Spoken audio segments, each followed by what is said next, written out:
Hello, I'm the Jolly Saver and welcome back to my channel. So this is my budgeting video for December 2024.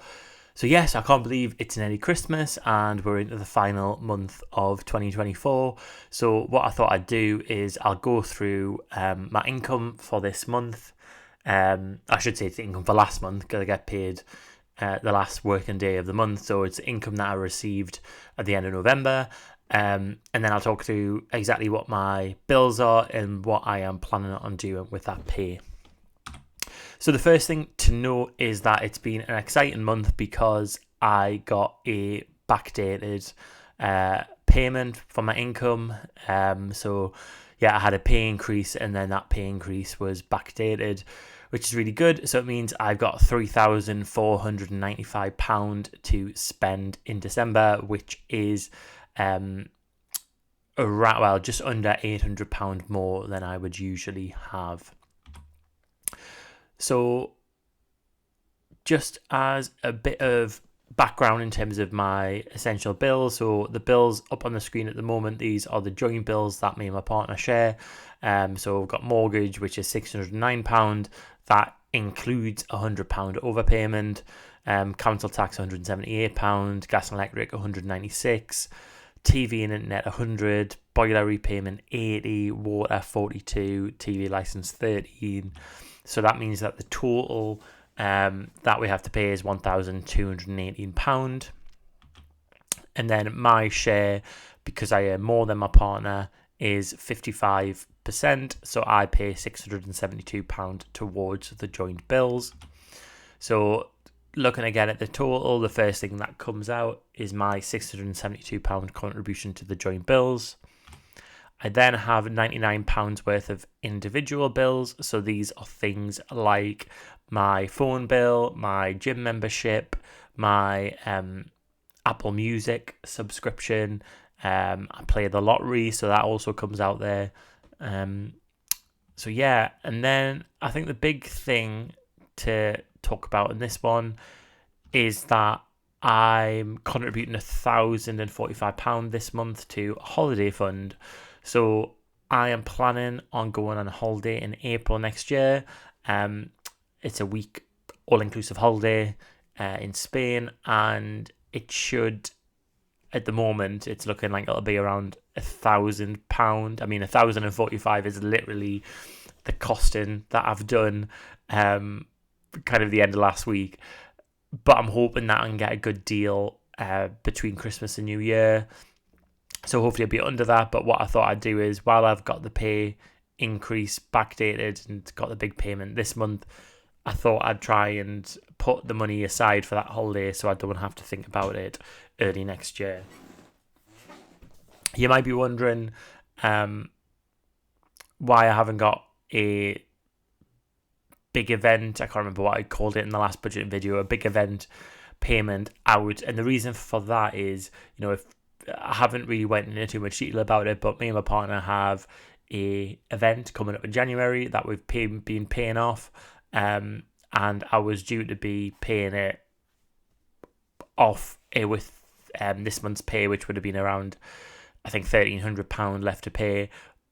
But fortunately, my partner's parents have gifted us money towards that event. So there may be odds and ends that we need to pay for. There may be odds and ends left to pay for. But the significant chunk that was left to pay has been covered by my partner's parents, which I'm very grateful for. So I've been able to redirect that money towards other things. And, I've mentioned one thing, which is the holiday fund. But I'll be talking about some of the other things I've been putting money towards. So yeah, if I take those all out of the £3,500, I'm left with £1,679. So then I have £25, which comes out as an extra overpayment towards the mortgage. Now, this is an automatic save through the Spry mortgage overpayment app. I've then contributed £700 to premium bonds. So my premium bond balance is £300. So by adding £700, I'll have my premium bonds as £1,000.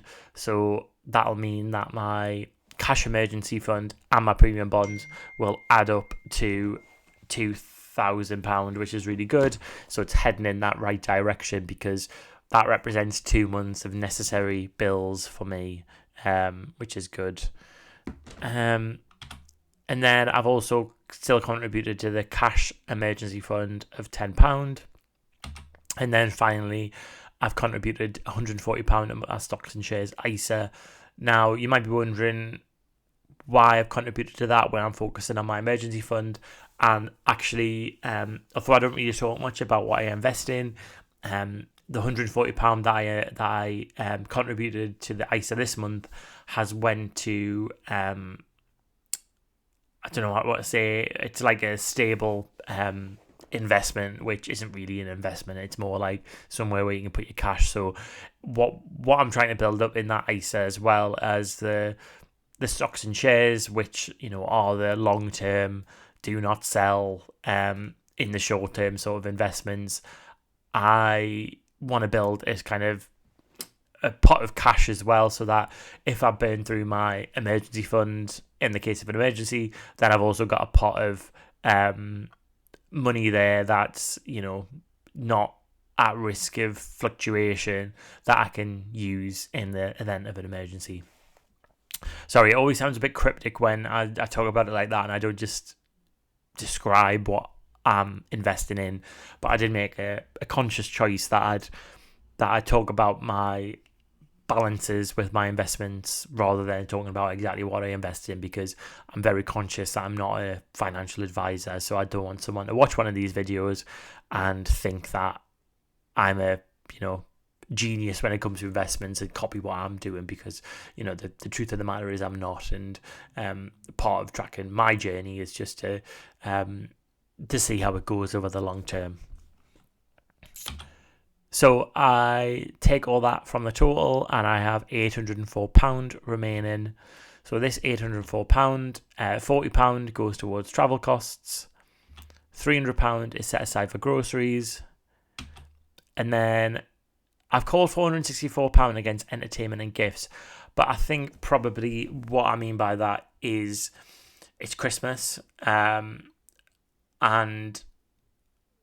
there will be meals out, there will be things that I want to do. So that money is, against that, you know, things that I might want to buy. I talked about it on Instagram, but I haven't mentioned it here. But I've agreed with, I say agreed, I won't really know until Christmas Day whether people have listened to what I've requested. But I've sent a message to my family to say that I'm not buying anyone any Christmas presents this year. I'm buying my mum and my auntie some photo books so they can reflect back on the memories from the past year, because they really enjoy that. But I've decided that going forward, I'm not going to be buying anyone Christmas presents. And the reason for that isn't to save me money necessarily, you know, although it does do that. The reason is that I think the problem with gifting at Christmas that I find is that people, if you gift someone something, people think of gifts as transactional. So that person then feels the responsibility to buy you a gift or to gift you money. And there are members of my family, you know, for example, my parents are both retired. My auntie's retired. You know, I don't really want them spending thousands of pounds at Christmas, because I'm part of a big family, gifting everyone things that we don't really want or need. And, you know, my approach as an adult is that anything I need or want, I buy for myself. And it becomes a bit ridiculous when you end up just exchanging money. You know, it's just like money changing hands to create the perception that, you know, well, I've gifted you something, so therefore I care about you. Well, actually, I'm choosing to spend time with you, and you're choosing to spend time with me over a Christmas period. So that shows that we care about each other. It doesn't depend on a material possession that we bought each other or a gift that we've done. I much prefer spending money on people as gifts, like for their birthdays, because when you gift someone something for their birthday, it is like you're not getting anything in return, so you can gift in the nature of giving a gift.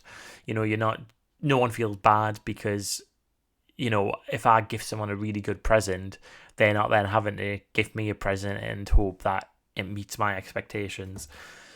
So yeah, so a bit of waffle, but I haven't heard much from my family to know if they think I'm a massive Scrooge, and because I don't have any children, they might be saying, "Oh well, you don't have that expense, so why aren't you spending lots of money on gifts?" But just something I'm choosing not to do because, it's not really part of my value system at the moment.